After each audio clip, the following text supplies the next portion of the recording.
Amigos, muy buenas tardes, una vez más acá en este subespacio embajadastv.se, en el cual estamos conociendo a otro embajador de Latinoamérica. En esta ocasión, el señor embajador de Ecuador, don Lautaro Pozo. ¿Qué tal, señor embajador? Muy buenas tardes, bienvenido a nuestro estudio y un placer tenerlo acá. Muchas gracias, Jaime. Estoy muy honrado de venir a este canal de televisión de ustedes. Me comprometo siempre que ustedes lo pidan a venir a informar. Es fundamental la información que deben dar los funcionarios públicos, y yo soy un funcionario público, a sus ciudadanos y a los ciudadanos de la patria grande que es Latinoamérica. Así que muy honrado y muy agradecido de su invitación. Muchas gracias, no va a ser la primera ni la última, así es que vamos a tenerlo acá en otra ocasión. Vamos a ir a una nota introductoria, señor embajador, para ir a abordar el tema que nos convoca esta tarde. Perfecto. Aquí en Estocolmo, capital de Suecia, la comunidad ecuatoriana residente se acercó a su embajada para ejercer su derecho al voto, tanto en la primera como en la segunda vuelta. Los ecuatorianos residentes debieron actualizar su dirección en el consulado de Estocolmo y así poder votar. ¿Cómo se siente ejercer el derecho a voto acá en Estocolmo, Suecia? Bueno, me parece que todos los ecuatorianos que vivimos en el exterior tenemos la obligación del derecho al voto, no tanto por las personas que vivimos aquí, sino por los familiares que tenemos en Ecuador, para que el Ecuador siga y surja. En este proceso de votaciones, el Consulado de Estocolmo atendió a todos los países escandinavos, los cuales reúne en total a 3.000 personas, de las cuales 594 pudieron ejercer su derecho. Esta oportunidad que nos dan de hacerlo aquí en Estocolmo es muy importante para nosotros. Importante porque siempre estamos ligados, muy ligados a nuestro país, ¿no? Nos interesa la estabilidad de nuestro país. Aunque si estamos lejos, pues nunca dejamos el corazón, siempre lo tenemos allá. Estamos como partidos a mitad, ¿no? Y es muy importante, para mí es una alegría y mucho más ver a nuestros compatriotas venir. En una jornada pacífica y democrática, los ecuatorianos en Suecia cumplieron con su deber cívico. Ya vemos personas también que estamos colaborando sin ningún interés aquí, ayudando en las puertas, ayudando de información afuera, en todos los sentidos. Estamos muy contentos de estar aquí en esta fiesta electoral. Sí, bueno, el proceso electoral acá en Suecia se ha desarrollado de manera normal. Tenemos una gran concurrencia, eso para nosotros es bueno. Estamos tratando de hacer todo lo posible para que todas las personas puedan ejercer su derecho al voto. Y agradecemos públicamente a todos los compatriotas porque están cumpliendo con su deber cívico. El ser ecuatoriano nunca muere, sino más bien vive siempre en nosotros y más bien conservarlo, poder aprender lo bueno que podemos de este país. Hoy nos visita en nuestro estudio para conversar sobre este y otros temas el embajador ecuatoriano en Suecia, Lautaro Pozo. Bien, señor embajador, ahí teníamos esa nota introductoria, quien nos mostraba cómo se desarrolló acá el proceso de votación. Sé que la embajada y el consulado que asienta acá en Estocolmo también controla otros países. Cuéntenos un poquito al respecto. Bueno, la embajada en Suecia es concurrente ante todos los países de la región. Es decir, los países nórdicos, Noruega, Dinamarca, Islandia, y los países bálticos, Finlandia, Estonia, Letonia y Lituania. Es una manera de organizar las embajadas. Nosotros no podemos tener embajadas en todos los países del mundo. Así que se utiliza una cosa que en el derecho internacional se llama la concurrencia. Es decir, una embajada situada en un sitio que además atiende los países que están alrededor. Así que tenemos todos esos países a cargo de nuestra embajada en Estocolmo. Cuéntenos un poquito, señor embajador, su trayectoria diplomática. Queremos conocer a usted como persona, como embajador. Cuéntenos un poquito su historia. Bueno, yo soy un funcionario de carrera del servicio exterior, tengo casi 40 años de servicio. He ejercido funciones en el Ecuador por muchos años y en el exterior también. He sido funcionario de la Embajada del Ecuador en Italia, funcionario de la Embajada del Ecuador ante la FAO. Estuve en la Embajada del Ecuador ante la Organización de Estados Americanos en Washington. Y he estado 2 veces en la Embajada del Ecuador, que se llama Misión Permanente ante la UNESCO en París. He ejercido cargos como de viceministro de Relaciones Exteriores, fui coordinador diplomático de la Presidencia de la República Y mi último cargo antes de venir aquí fue el de subsecretario para América Latina y el Caribe de la Cancillería ecuatoriana. Es decir, es la manera en que nosotros nos vamos organizando, vamos trabajando desde jóvenes en la Cancillería, cada vez asumiendo mayores responsabilidades, hasta que llega uno al rango de embajador, siempre por concurso y evaluación. Lo nuestro no es una cuestión automática que uno va ganando los cargos, sino que tiene que ser evaluado por unas comisiones. Y se llega al rango de embajador cuando uno ya ejerce las jefaturas de misión, como en este caso. Es mi segunda jefatura de misión, la primera fue la representación permanente ante la UNESCO. Qué bien. Un trabajo arduo de todas maneras y se tiene que sentir muy orgulloso de estar cumpliendo este papel para Ecuador.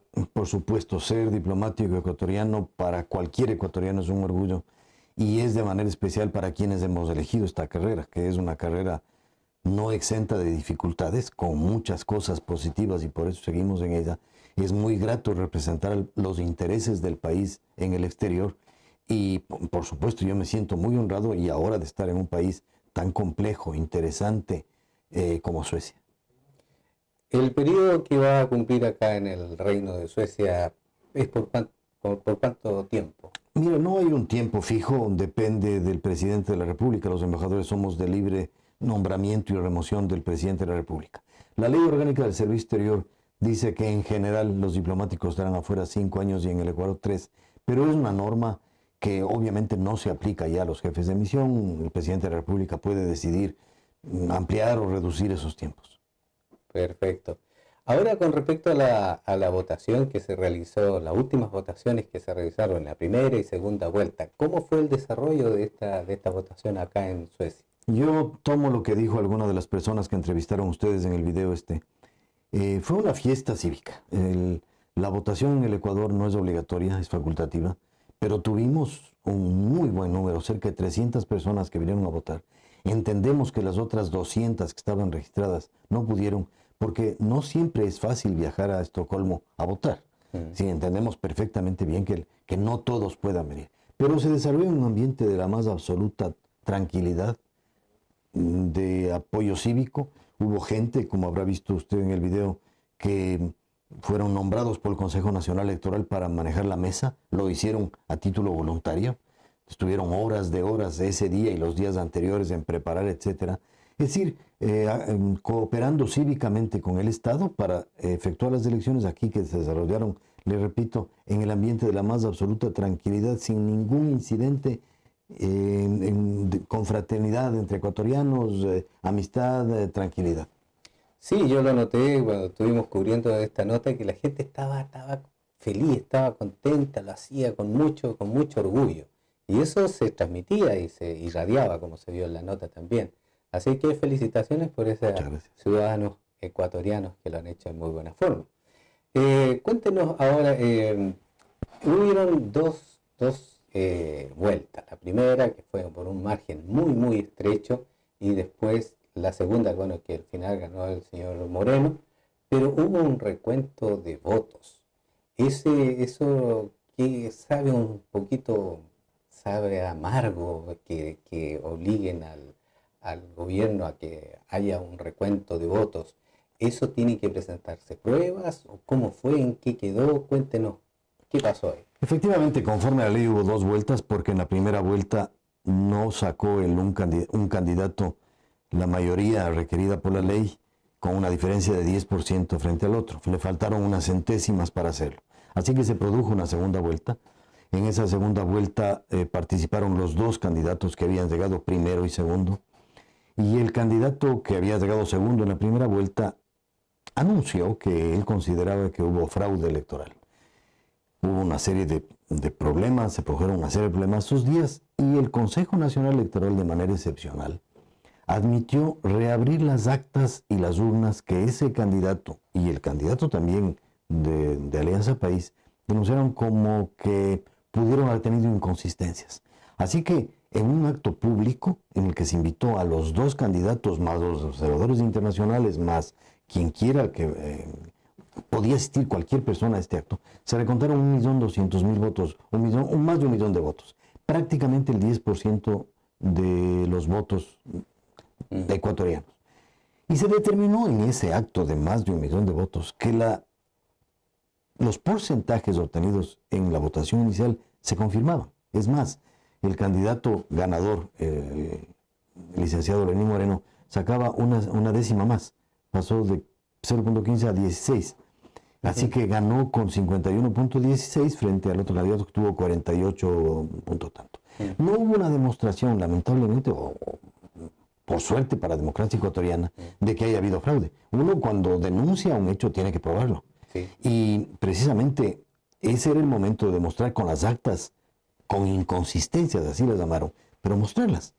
Ni siquiera el grupo del candidato perdedor se presentó a este recuento. Querían luego, porque fue por etapas, primero que había fraude, luego que había unas 4.000 actas con inconsistencias, y por fin, cuando ya se les abrió las 4.000, pretendieron que se abran todas las actas. Es decir, recontar los 12 millones de votos, que es una cosa absurda. Se requerían 200.000 personas para recontar. Eso fue el número de participación de gente en las mesas electorales, los observadores, etc.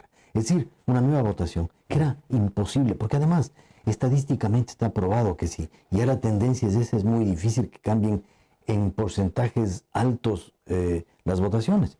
El candidato Lenín Moreno ganó en buena ley, como han ganado otros presidentes en el Ecuador con márgenes similares o menores. Acuérdese usted que hace poco el presidente del Perú ganó por centésimas de punto en la votación. Es decir, hay que admitir, esa es la democracia, gana el que más votos tiene, y eso es lo que sucedió. El Consejo Nacional Electoral ya ha declarado ganador al licenciado Moreno, y él va a asumir la presidencia del Ecuador el 24 de mayo. Sí, pero que, como le decía, ¿se le puede exigir al candidato opositor en qué se basó para poder hacer ¿cómo se llama? Exigir el recuento de votos? Eso es lo que él tenía que probar. Sí. Si es que él denunció el fraude, debió demostrarlo, pero no hay pruebas, no hizo denuncias ante el Consejo Nacional Electoral específicas en esta acta. Después salieron un poco con una historia de que el fraude venía por otras cosas, por el uso de los medios públicos, en fin. Pero el fraude se demuestra con el fraude, es decir, electrónico, físico, etc. La ley exige que se pruebe. Él no lo demostró. En un acto de buena fe y de acercamiento, el Consejo Nacional Electoral decidió reabrir las actas que él mismo señaló, y no se encontró lo que él dijo. Ya. Bueno, para la ciudadanía yo creo que es muy importante que se demuestre esto. Bueno, pero pienso que en este caso el Consejo tendría que haber sido más estricto en este aspecto y haber exigido que le demostrara.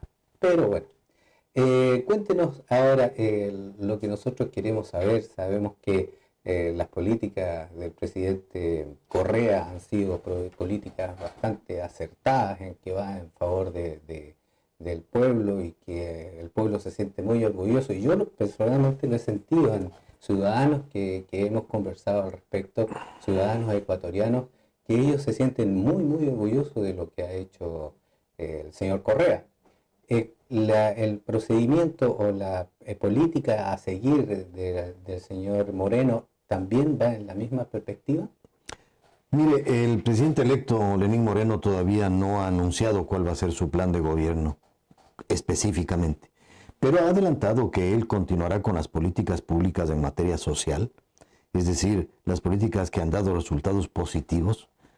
Tenemos que esperar al 24 de mayo que él anunciará primero su gabinete, de donde se podrá deducir hacia dónde va a llevar él sus políticas, y además él explícitamente tendrá que informar al país en el acto de posesión cómo ve él los varios temas que están de su competencia, es decir, la parte económica, la parte social, etcétera, etcétera. Pero consideramos en el Ecuador que, siendo un candidato de la agrupación que ha venido gobernando, se van a mantener en general las políticas públicas exitosas. Una de ellas, y quiero señalar, es la política que la impuso él mismo cuando fue vicepresidente, que es rescatar a nuestros hermanos con deficiencias, con minusvalías, con discapacidades. En el Ecuador teníamos un numeroso grupo de personas que vivían en las casas, algunos encerrados. Él llevó adelante un proyecto que se llama Manuel Espejo, que era ayudar a esas personas a que se integren a la sociedad. Hay un bono que se paga a las familias para que las familias cuiden de las personas con discapacidad. Hay muchas facilidades para los discapacitados en el Ecuador, físicas, de todo orden. Hay cosas como estas en el Ecuador. El gobierno dispuso que cada empresa, por un número X de empleados, tiene que tener un discapacitado. Sí, creo que son 20, si una empresa tiene 100, me parece que tiene que tener 4 o 5. Con eso les da trabajo, porque es gente que puede trabajar. Lo que pasa es que no puede trabajar en todo. Quizás una persona que tiene una discapacidad física no podrá levantar quizás pesos, pero puede hacer un trabajo de oficina o puede hacer otro tipo de trabajo. En fin, luego todas las políticas sociales, la mejora de la educación, la mejora de la salud, el acceso a los servicios públicos que presta el Estado ahora son de calidad. Yo me imagino que todas esas políticas públicas el presidente electo Lenín Moreno las mantendrá, pero claro, tenemos que esperar un poco a que él se pronuncie. Yo espero, y los ecuatorianos creemos que más o menos va a seguir la misma línea.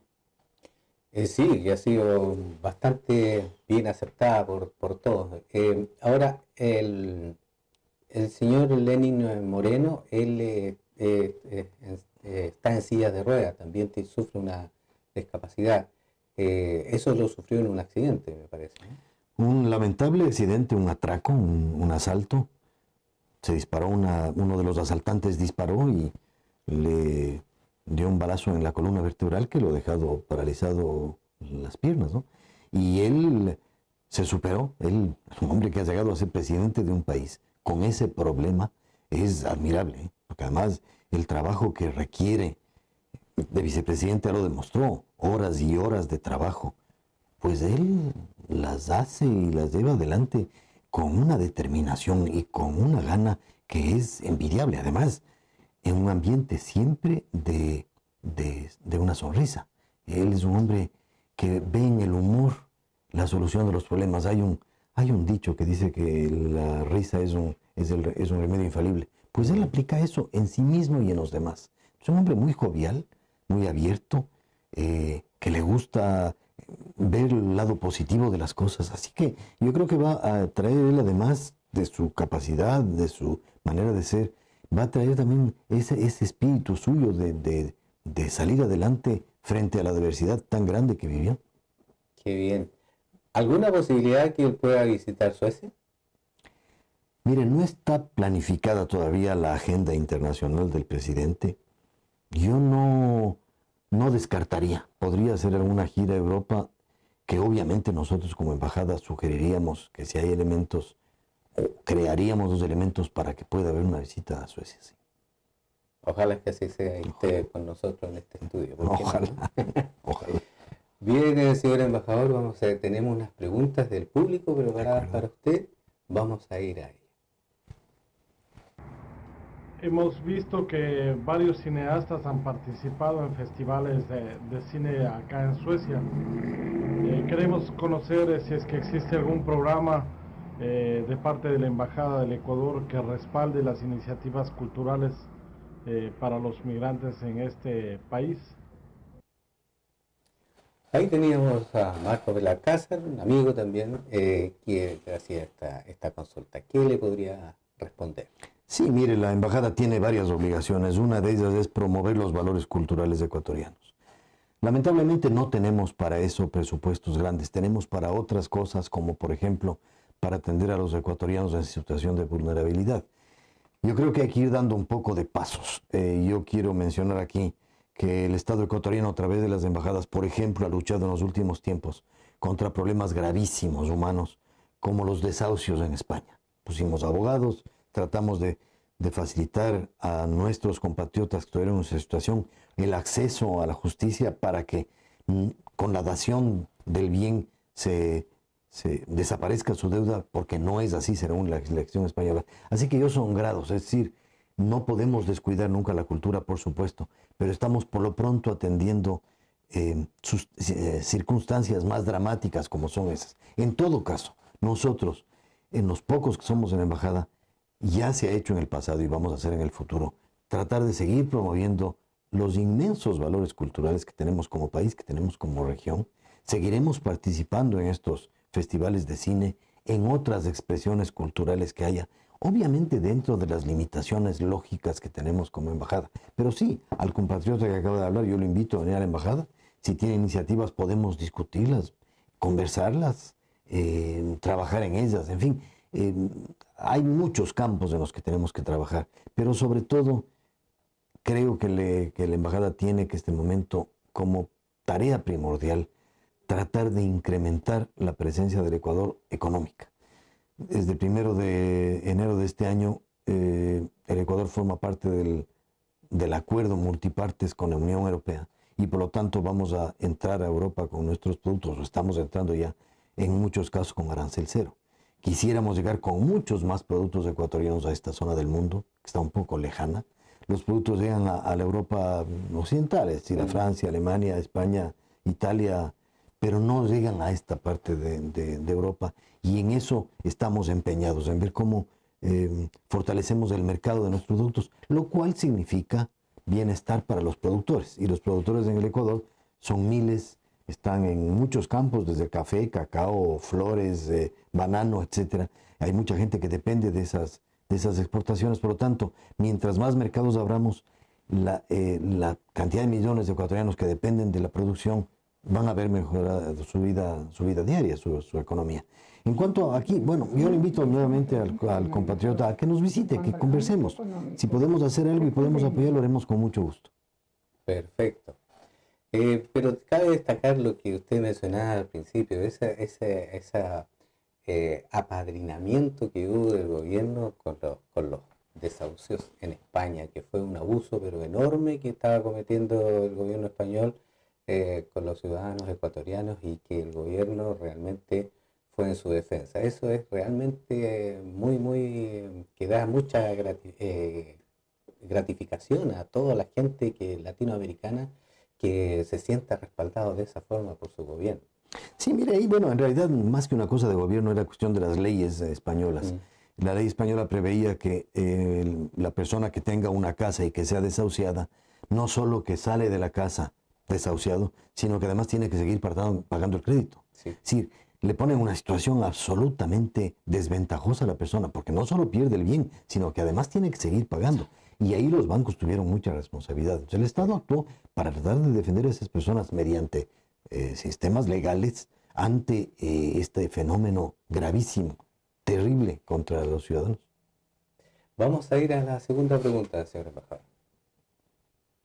Regina Martínez, y esta es mi pregunta, señor embajador. ¿Cómo se llama? En cuanto al ámbito económico, ¿qué convenios o tratados han hecho o harán con Suecia para el beneficio de nuestro pueblo? Gracias. ¿Qué le podemos contestar a nuestra amiga Gina? Mire, con Suecia tenemos dos convenios de momento, un convenio amplio de cooperación técnica y un convenio de protección de inversiones. Nosotros creemos que bajo el paraguas del convenio de cooperación técnica podemos hacer muchas cosas, y una de las que vamos a comenzar a hacer es esta, y precisamente respondiendo a la pregunta de la compatriota, mejorar la situación de los ecuatorianos en el exterior a través del comercio. Creemos que ese es el primer camino para mejorar allá, porque es en el Ecuador donde en el exterior tenemos que trabajar para nuestros compatriotas que están allá y por supuesto para los que están aquí.